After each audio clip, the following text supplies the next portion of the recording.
All right, shalom, shalom. Before I begin this video, I want to begin by giving all the praise, honor, and glory unto Yahweh, Bahashem, Yahweh Shai, Bahashem, Ha, Rakak, honors to the elder apostles, Great Millstone, GMS, who rule well, and the elder apostles to Har on down.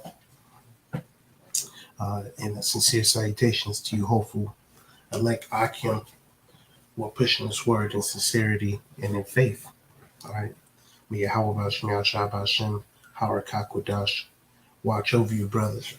So this is a video inspired through the spirit and power of Yahweh Bashem, Yahushua, entitled Roman uh, Roman Empire Mirrors America. So this is just a documentary that I found. I actually watched it yesterday. I wound up watching a bunch of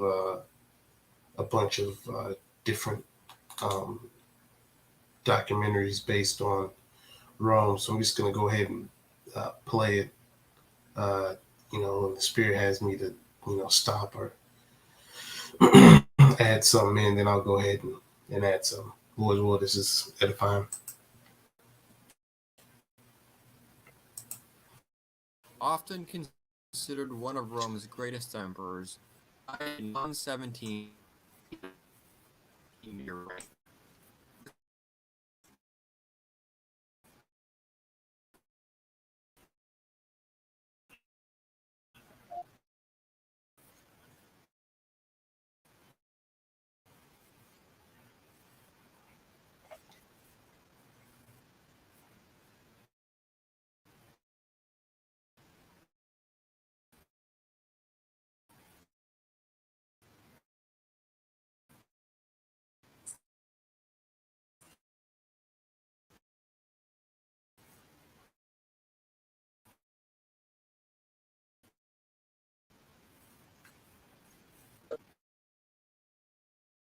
Halt its expansion, but would even relinquish many of Trajan's conquests.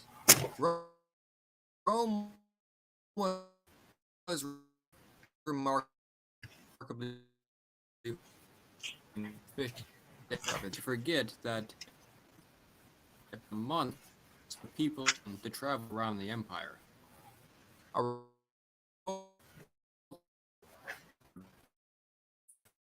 Furthermore, empire was a nightmare of a challenge in itself, regardless of travel time. This rest, however, more drastic construction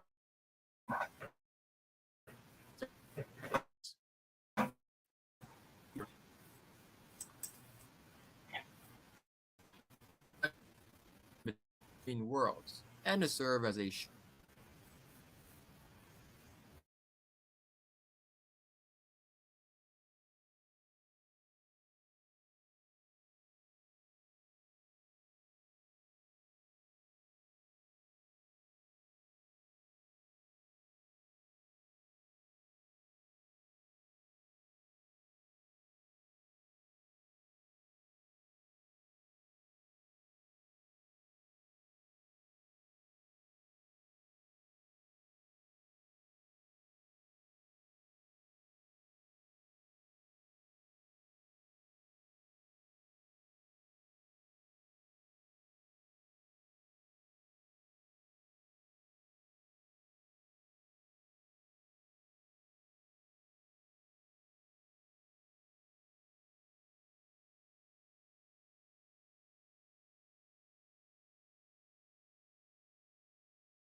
Antoninus Pius's first move constructed, the Antonine Wall. A much less impressive wall in terms of architecture, this wall and the Roman conquest it guarded did not last nearly as long as Hadrian's, however, as the region of Caledonia was distant and very difficult to govern. Apart from this invasion, the reign of Antoninus Pius was one of the most peaceful and prosperous in Roman history, and he was able to pass on rule to his successors in March of 161 AD. Reign would pass to two individuals, unrelated by blood, but both adopted by Antoninus Pius: Lucius Verus and the more senior emperor, Marcus Aurelius. At this time, a reserved and quiet middle-aged man in frail health, Marcus Aurelius would, in time, come to be known as the Philosopher Emperor, and the fifth of what historians call the Five Good Emperors: Nerva, Trajan, Hadrian, Antoninus Pius, and now him. However, his reign would not be quite so tranquil, nor was it always pleasant for the Roman people, and it is during his reign that we begin to see that the road gets bumpy. The same year as the ascension of these two, war broke out in the east with Parthia. Rome was forced to draw forces from its European frontiers, and Lucius Verus led the army eastward, while Marcus remained home in Rome. While away, the Germanic tribes across the border happened to notice a reduced Roman presence and began occasionally raiding the territory. However, local forces were, generally, able to repel them. At first. Verus, thanks more to his generals than his own efforts, was able to claim a victory over Parthia in the year 166. Yes, he and his soldiers returned to Rome. What they carried were gains. The Antonine Plague, possibly smallpox, broke out in Rome. It would last for around 15 years and would kill around 1/10 of the population of the empire and around a quarter of itself. Just as the war with Persia had finished, and grip, Germanic tribes to the north were beginning to unleash larger attacks upon the Romans. In 166 AD, the Marcomannic Wars began, and the Romans would have to counter Germanic and Sarmatian attacks along the length of the Danube River. Border attacks were not uncommon, but these invasions, as I mentioned, were unusually intense and motivated. The tranquility which Marcus's predecessors, Antoninus Pius and Hadrian, had enjoyed was crumbling, and Marcus Aurelius would have to act in order to save his country. In 169 AD, Lucius Verus died of illness, likely the plague, leaving Marcus Aurelius as the sole emperor. These barbarians he was facing are often portrayed as simply that: barbarians. But by this time, they were likely much more advanced in warfare, probably due to, ironically, regular contact with the Romans, which is why they posed such a significant threat and were so hard to crush.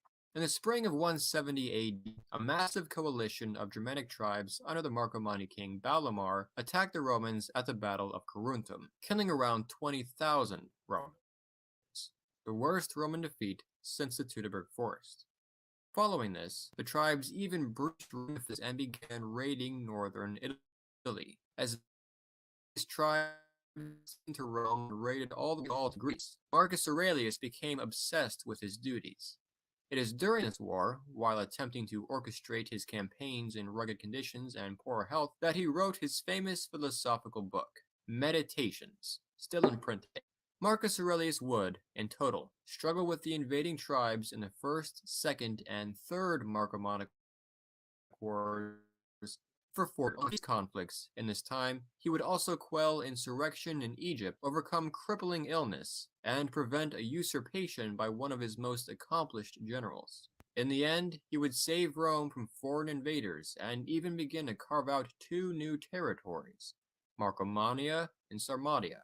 Through diligent efforts, he would save the empire. However, his efforts would not last, nor would the prosperity he had returned to the empire. Perhaps his greatest mistake would be in choosing his successor, his son Commodus. Marcus Aurelius and Commodus are portrayed in the famous 2000 film Gladiator. It is important to keep in mind that, like Braveheart, Gladiator is a great film, but largely fiction. Nevertheless, the portrayal of his personality may not be all that inaccurate. Historians often consider the real Commodus to be, as Cassius Dio said, the emperor who turned Rome from a kingdom of gold to one of iron and rust. Marcus Aurelius died in the year 180, still campaigning. Marked the end of the period of the good emperor and emperors. And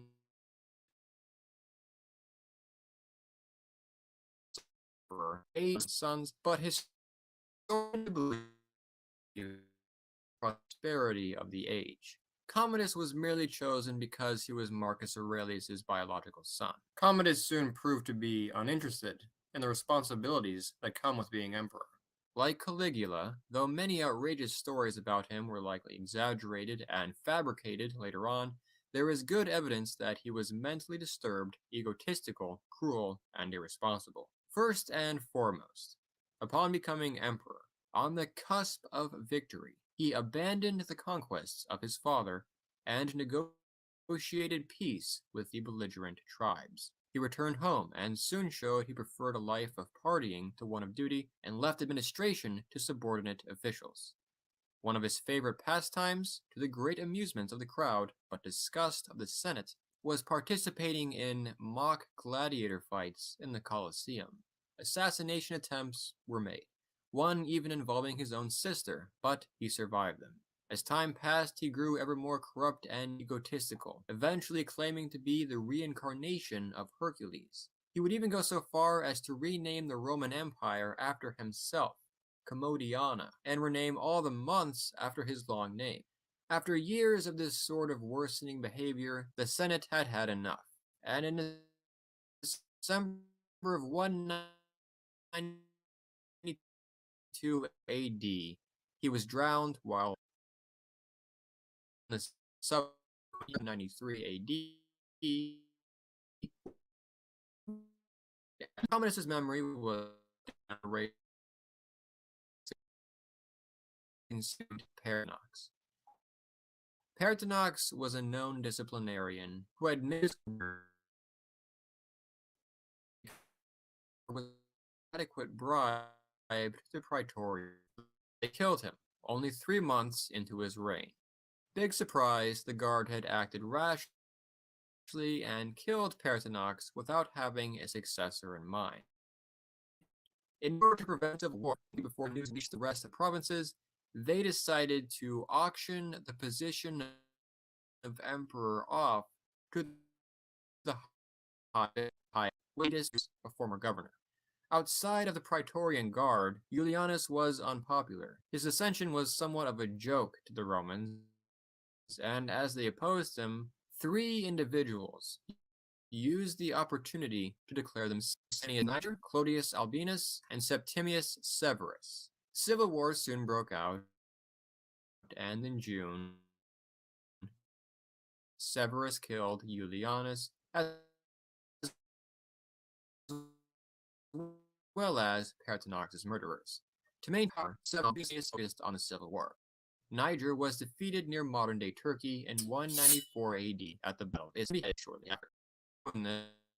The civil war broke out between Severus and his former Albinus. The last 3 of them was the Battle of Lugdunum. Thus, Severus gained full control of the empire. He would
rule for 4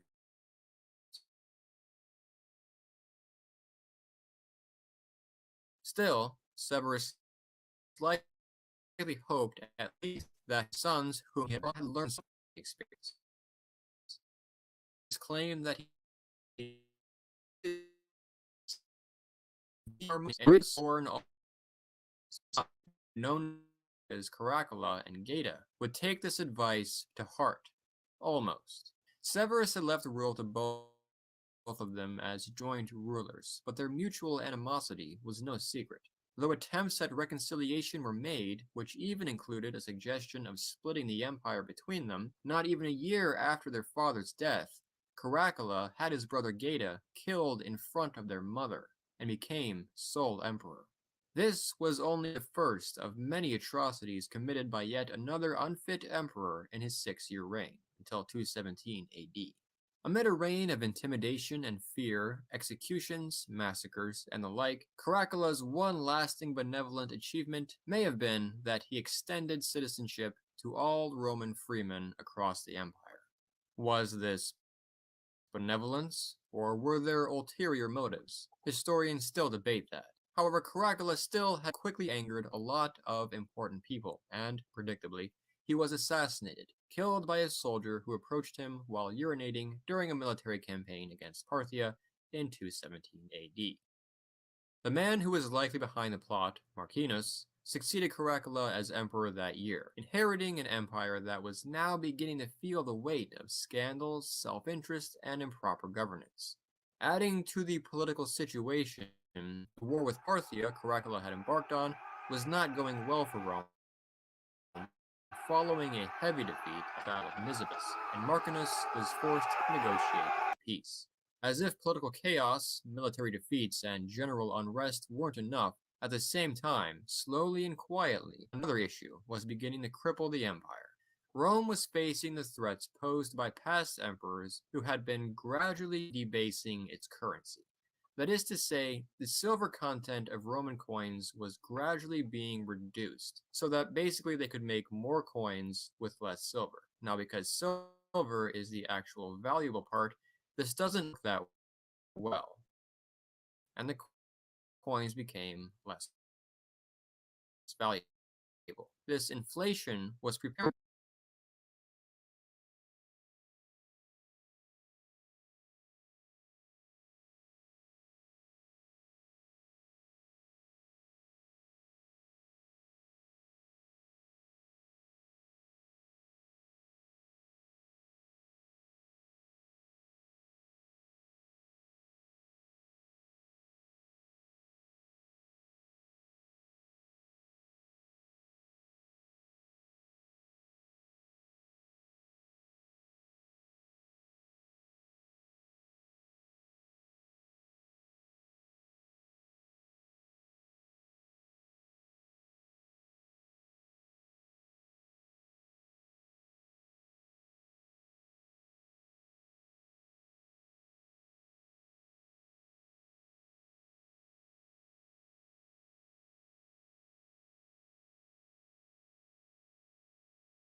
tendencies. Now, I don't mean to imply that it had been ignoring. Marx would attempt to this in favor of putting her grandson, whom she claimed was an illegitimate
another usurper, this time by the name of Maximinus Thrax.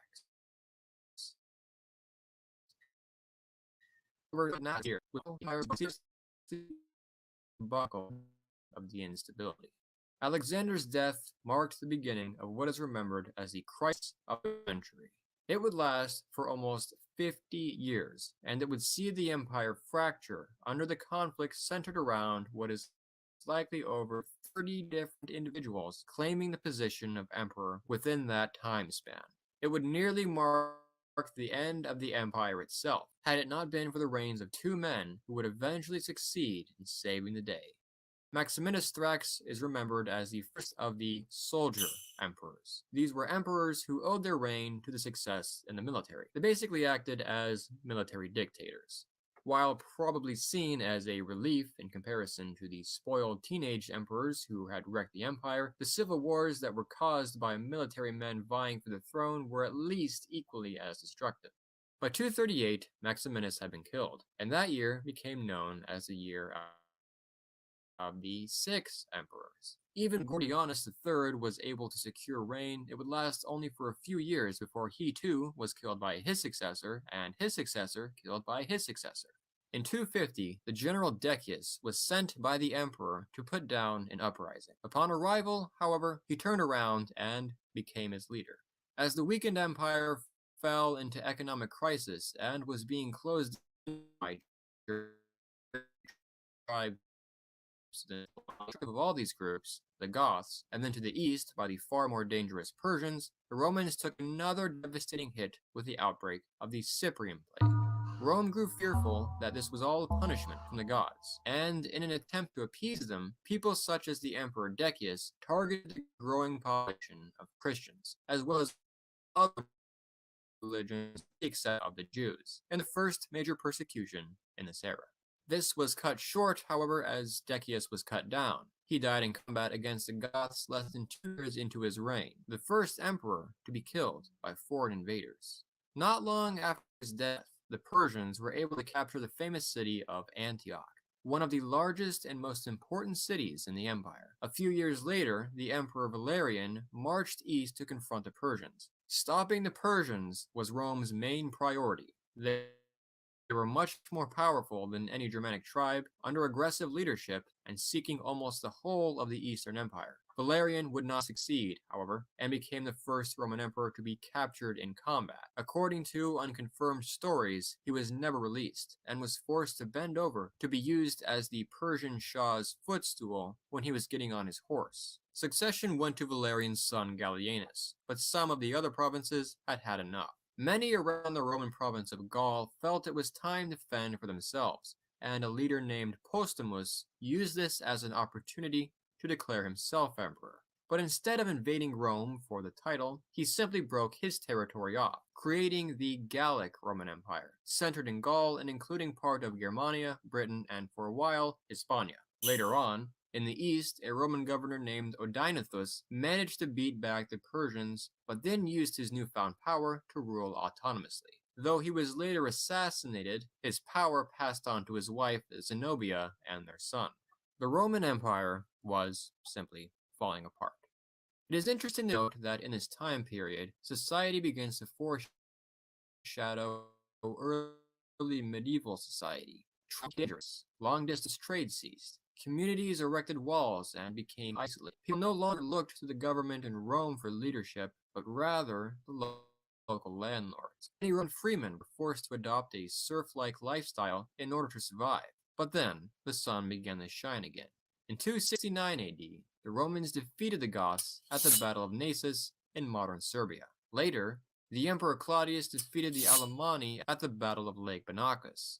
These were 2 victories against the Germanic tribes necessary to save the empire. However, Claudius, shortly after, died of plague, and Zenobia split off the territory she had governed just as Postumus had done, creating the Palmyrene Empire. Coming to the throne to inherit this situation was the Emperor Aurelian. Aurelian had risen to become another soldier emperor. After defeating the Vandals and remnants of other tribes in the empire, his main priority naturally became reunification, starting by shifting his attention on the east, where he invaded and reclaimed the territory of the Palmyrene Empire by 273. Next, Aurelian had to focus on the Gallic Empire. Within a year, his forces had defeated the Gallo-Romans at the First Battle of Chalon, and the lost territory was reincorporated into the empire. Aurelian was leading Rome into a successful rebound, but he was not a beloved emperor. He was strong. He was assassinated by the Praetorian Guard in 275, and Rome was plunged back into instability. This instability would go on for another 10 years, but in 284, the crisis of the 3rd century would begin to come to an end under the reign of an emperor whom we remember as Diocletian. In November of 284, the soldier emperor Diocletian was proclaimed emperor by the army. His reign would last until 305, and the reforms he made to the empire would alter it for the rest of its existence. Early in his rule, Diocletian came to the conclusion that appointing a co-emperor was an effective way of stabilizing things. To this position, he appointed a Roman general named Maximian. For the time being, Diocletian's plan was to appoint Maximian to handle the west while he handled the east. This arrangement of things was considered a very effective move, and it later evolved into what is known as the Tetrarchy, the rule of 4, when in 293, the west and east were further divided. There would be 2 senior emperors, called Augusti, Diocletian and Maximian in this case, who each adopted a son who would rule as a subordinate emperor, called a Caesar, Galerius and Constantius Chlorus. In Diocletian's plan, if one of the Augusti were to die, The Caesars would replace him as heir, and then select a new Caesar. Diocletian would rule the east with his capital of Nicomedia. His adopted son Galerius would rule the Balkans and Pannonia from Sirmium. Maximian would rule the western from